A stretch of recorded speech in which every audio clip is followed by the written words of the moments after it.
My name is Jenna Miller. I'm a senior analyst at a global investment firm, and until a few months ago, I thought I had finally crossed over.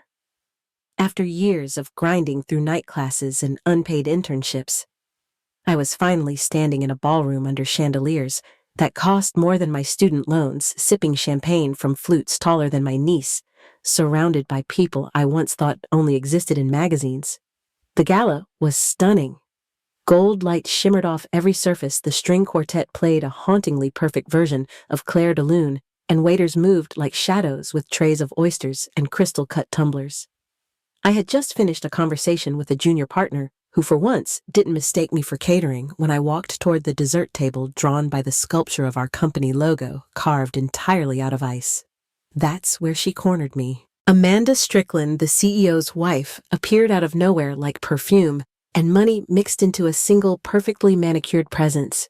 She was everything I was not. Blonde hair that didn't frizz, a body draped in emerald silk, and a diamond bracelet that caught the light and stabbed it straight into my eye. She smiled like she knew something I didn't like. I was about to be dismissed from a world I'd barely managed to enter. Her voice slid between the harp notes and clinking glasses low enough so no one else could hear. People like you don't belong here. Her breath smelled like white wine and expensive disdain. At first, I thought I'd misheard her, but then she stepped back, tilted her head, and offered me the kind of look you might give a stain on your coat. She didn't wait for a response. She just turned and glided back into the crowd, all elegance and ease, leaving me frozen between the dessert table and the sculpture of my company's success, suddenly aware of how sharp the air conditioning felt on my skin. I didn't move. Not for a full minute. I stood there still, holding my untouched champagne flute, pretending I was just admiring the carving, not unraveling. I replayed her words in my head over and over again like a cruel song stuck on repeat. People like you. Not good enough, not wealthy enough, not bred into the right zip code. I grew up in a neighborhood that most of these people wouldn't dare drive through. I'd spent my teens washing cars and delivering newspapers just to keep the lights on at home.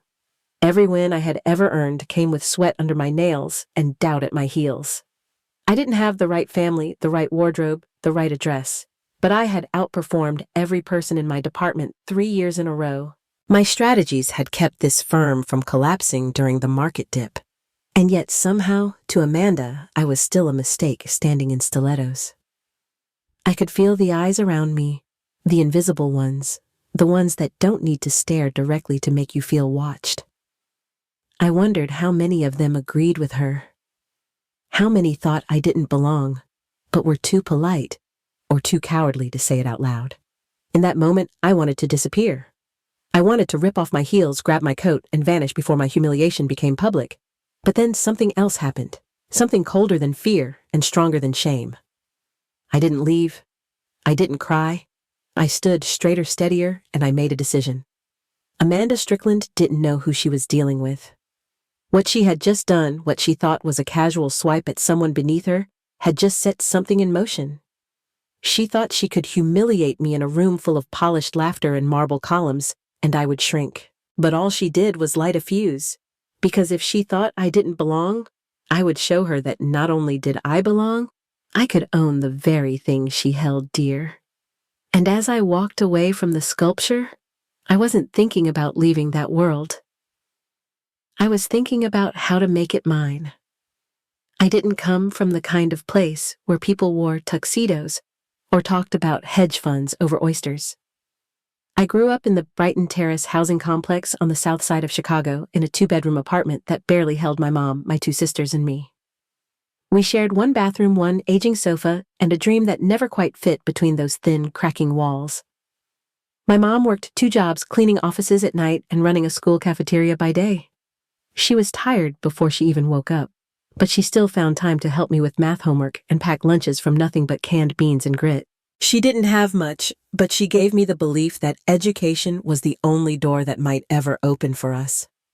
We didn't talk about college like other families. There was no money set aside, no legacy scholarships, no aunt who worked at admissions, but I knew early that if I wanted more, I'd have to build it myself. So I worked. I cleaned hotel rooms on weekends, tutored after school, bagged groceries in the evenings, and still managed to graduate valedictorian. When I got into the University of Illinois at Chicago, I didn't celebrate. I signed up for work-study and picked up a third job. I spent nights scrubbing floors in the business building where I'd later ace my economics exams. I wasn't the kind of student professors remembered because of my last name, but because I always sat in the front row and never missed a deadline. I didn't have the luxury of failure. One bad semester could mean no rent, no tuition, no way out. So I made sure every paper, every test, every project was airtight. I didn't just pass, I dominated because being good wasn't enough when people already expected you to fall short. By the time I graduated, I had a degree zero debt and a resume that looked like it belonged to someone with 3 lives. I didn't have connections, but I had proof. Proof that hard work, resilience, and a mind built to solve problems could get you in the door even if no one was holding it open for you. At Landmark Capital, I became the person they called when numbers got ugly. Toxic portfolios, crumbling asset strategies, panicked clients. I turned those disasters into recoveries that added millions to the firm's bottom line. They started calling me the fixer, though. They rarely said it with the kind of warmth that comes with belonging. My name showed up in quarterly reports buried under graphs and footnotes, never quite making it into the speeches at board meetings. My recommendations got implemented, but the credit always floated upward like steam in those glass-walled executive offices I wasn't invited into. I was useful, respected even, but never fully seen. While others upgraded from Range Rovers to Bentleys, I still rode the 146 bus from my studio apartment in Bronzeville. My morning commute involved dodging puddles and reading client memos under flickering fluorescent lights. My wardrobe was practical, stretched across seasons, professional enough to pass but never luxurious enough to impress. When we landed the Belmere account, a $70 million whale I personally revived from the brink of collapse, my boss clapped me on the back, then took his wife to Paris. I got a company-branded paperweight and a mention at the staff meeting. It wasn't jealousy. It was something quieter, more corrosive. The knowledge that no matter how many times I saved the ship, I'd never be offered the captain's chair. I didn't grow up expecting recognition. I grew up hoping the lights stayed on. But even then, part of me believed that once I proved myself enough, someone would hand me a key to that world I kept rebuilding for others. Instead, they kept the door cracked just wide enough to watch me work. I had all the numbers, all the wins, and none of the nods. I was present, but not included. Visible, but not welcome. It was like being hired to build the mansion, only to be told I had to use the service entrance. The morning after the gala, I didn't cry or vent to friends. I brewed coffee, opened my laptop, and typed 3 words into the search bar: Strickland Foundation Finances. If Amanda's power came from her image, then the nonprofit she paraded around must be part of it. And where there's image, there's often a crack beneath the surface. I spent the next few nights combing through public filings, tax records, and donation reports. What I found wasn't criminal, at least not yet, but it was sloppy. Declining donations, unaccounted expenses, and an investment portfolio so poorly structured, it looked like a beginner's spreadsheet. It was bleeding money, while Amanda strutted across galas and gowns worth more than the scholarships they claimed to provide. The foundation's bylaws were even more interesting. If the debt exceeded a certain threshold and enough board members voted for it, the organization could be restructured or even sold. That's when the idea sparked. I wouldn't just expose her. I would take what she used to define herself and rebuild it into something real. I made a list of names. Clients I'd worked with, people who had started small like me and built something meaningful because they trusted my advice. I called Marisol Hernandez, who now owns a chain of health clinics. Then Bryce Lee, whose family construction business I helped save in a down market. One by one, I pitched not just a financial investment, but a chance to shift power back toward the people it claimed to help. Most didn't even hesitate. They remembered what it felt like to be the outsider. Within a week, I had soft commitments totaling over $7 million. Not enough to buy an empire, but more than enough to gain leverage. And with leverage came control. Every night after work, I studied the foundation like it was a live wire. I built models, plotted scenarios, and researched every board member's background biases and likely loyalties. I wasn't rushing. I was planning the kind of move no one sees coming until it's already too late. Not revenge, redirection. And when it landed, it would land quietly like a signature on a dotted line. Once the funding was secured, I contacted Dominic Reed. He was a nonprofit attorney with a reputation for being both surgical and relentless, and he happened to grow up in the same neighborhood I did just a decade ahead. I didn't have to explain why I wanted discretion. He understood the stakes the moment I said Amanda Strickland's name. Dominic helped me identify the foundation's debt holders, mostly small lenders and suppliers who'd been unpaid for too long. Over the course of 2 weeks, we made quiet moves, acquiring their positions one by one under a proxy company. No headlines, no noise, just paperwork and wire transfers done before anyone could sense a shift in the ground. Meanwhile, I studied the board. There were 9 members, and I needed 5 on my side to authorize a change in leadership. Dominic drafted letters that presented our position with tact, but firm evidence the foundation was failing its stated mission and faced possible investigation if things didn't improve. We didn't threaten. We offered an elegant solution. 3 board members agreed after a single meeting. 2 more took longer, requiring dinners, phone calls, and a shared vision for what the foundation could become. By the end of week 3, we had 5 votes, confirmed debt control secured, and restructuring papers drawn and ready for execution. At the office, nothing had changed.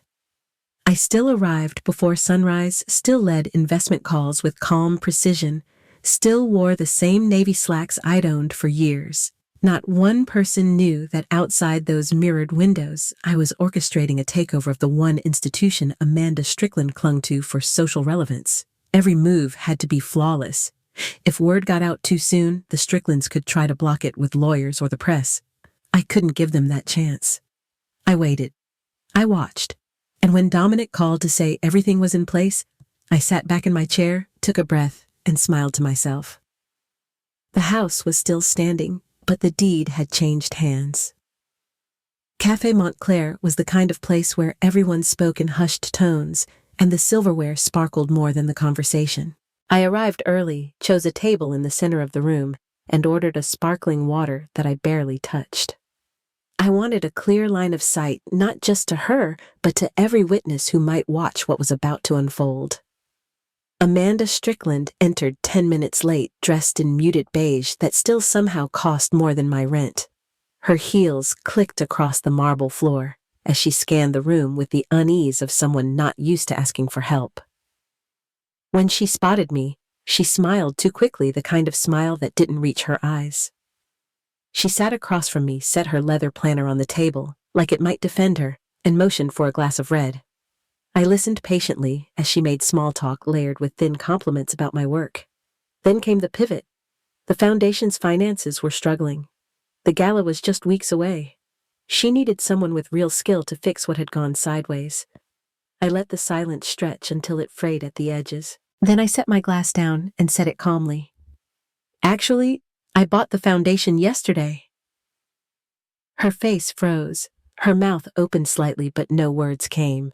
For a moment, all the ambient noise, the clink of china, the hum of conversation seemed to vanish. She blinked, processing. That's not possible, but I could see it in her eyes. She knew it was. I explained that the board had already voted the debt was acquired, and new management had been installed. I would be announcing the leadership change within 24 hours. Her foundation, her pride, her social currency.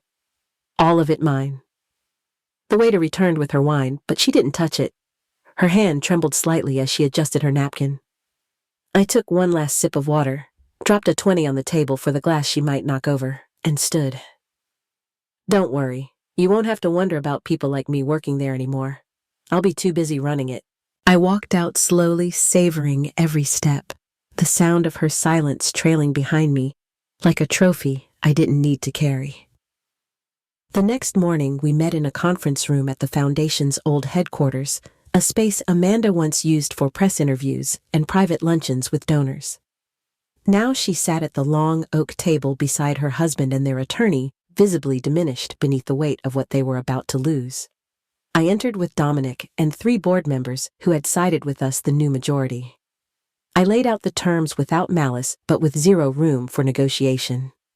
They would resign from the board, effective immediately.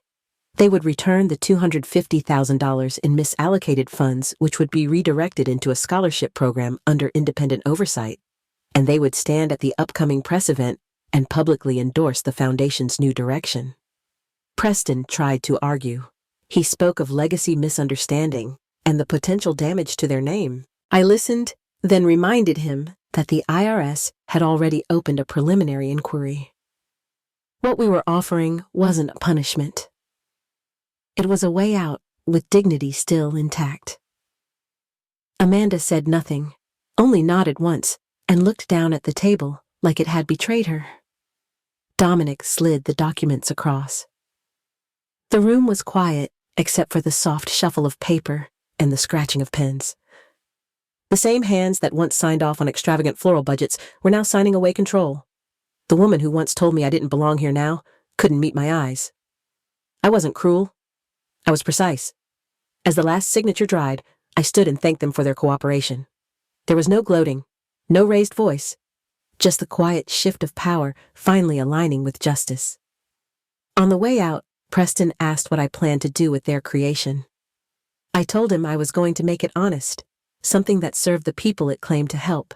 Outside, the sun hit the glass facade of the building just right. For the first time since I'd stepped into that company 3 years ago, I didn't feel like I was passing through someone else's world. I felt like I'd built my own. The Gala looked nothing like it had in years past. Gone were the champagne towers and celebrity chefs. In their place were rows of student musicians, a local jazz quartet, and buffet tables lined with family-owned catering from neighborhoods that never used to get invitations to events like this. The ballroom shimmered not from gold leaf accents, but from the energy of students who had never stepped foot in a hotel that fancy before.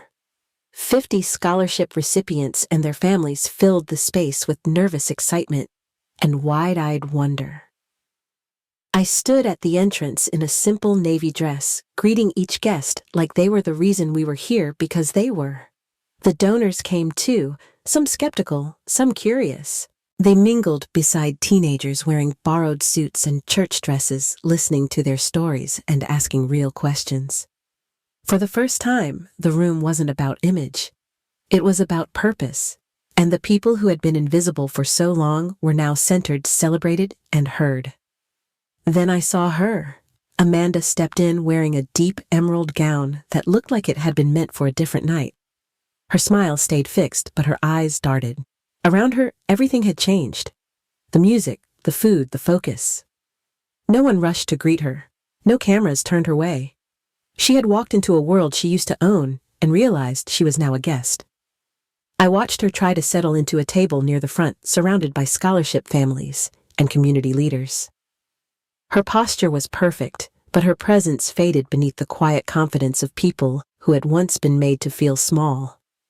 She wasn't the center anymore. And in that room, filled with kids from places like mine, that was exactly how it should be. A week after the gala, my assistant buzzed in with a voice that sounded unsure. She doesn't have an appointment, but she says she just needs 5 minutes. I looked up to see Amanda standing in the doorway, not in silk or heels, but in a simple navy suit, with her hair pulled back and her face bare of makeup. She didn't sit until I nodded. Then, without preamble, she said she wanted to work at the foundation, not as a director or consultant, but at the ground level in a real role. She said she wanted to learn what helping people actually meant. I didn't speak right away. I studied her like a case file, looking for signs of calculation or performance. But what I saw instead was something fragile and strange honesty. The woman who once saw me as a mistake in her social world was now asking to be part of something I had built. I told her we had an opening in community outreach. It wasn't glamorous. The hours were long, the pay modest, and the role demanded humility. She said she understood. I believed her just enough to give her the same chance we gave anyone who walked in the door and said they wanted to make things better. After she left, I sat in the silence for a while. Not the silence of defeat or triumph, but something fuller. A quiet shift. The kind that only happens when someone who once saw you as small decides they want to follow your lead. People change. Sometimes slowly, sometimes only after losing everything. And sometimes, if they're lucky, they get the chance to rebuild on the ground they once refused to stand on. I didn't know what Amanda would become, but I knew she had started. When I think back to that night at the gala standing in heels that pinched and trying not to cry in front of an ice sculpture, it feels like a lifetime ago. Not because of the time that's passed, but because of how far I've come since that moment. Back then, I thought the goal was to belong in their world, to be accepted by people who never wanted me there to begin with. But what I learned is this: belonging isn't about fitting into someone else's definition of worth. It's about building spaces where you don't have to ask for permission, where you get to walk in with your whole self and know that you matter, not because someone finally said so, but because you already knew. Taking over the foundation wasn't about revenge, it was about redefining the game. I didn't want their world, I wanted something better. And now, walking into our offices each morning, seeing the young people we serve, hearing their stories, I know we've created something real. Power fades, names get replaced, titles change, but impact that stays. The kind of impact that helps a kid believe they deserve to dream bigger. The kind that tells someone from a forgotten zip code that they don't have to wait to be invited. They can build their own table, their own stage, their own legacy. And yes, watching someone like Amanda walk through those doors, not as a benefactor, but as someone willing to learn, reminded me that transformation is possible. For people, for systems, for all of us. We don't rise just by climbing over others. We rise by lifting, by including, by making room. If you've ever felt like you didn't belong, if someone ever made you feel like your background was a liability instead of an asset, I want you to know something. You are not alone, and you don't have to wait to be chosen. You can choose yourself. You can start today. If this story resonated with you, I'd love to hear yours. Drop it in the comments, share it with someone who needs to hear it. Because the more we speak, the more space we create. And maybe one day, every room will be one where no one has to earn the right to belong.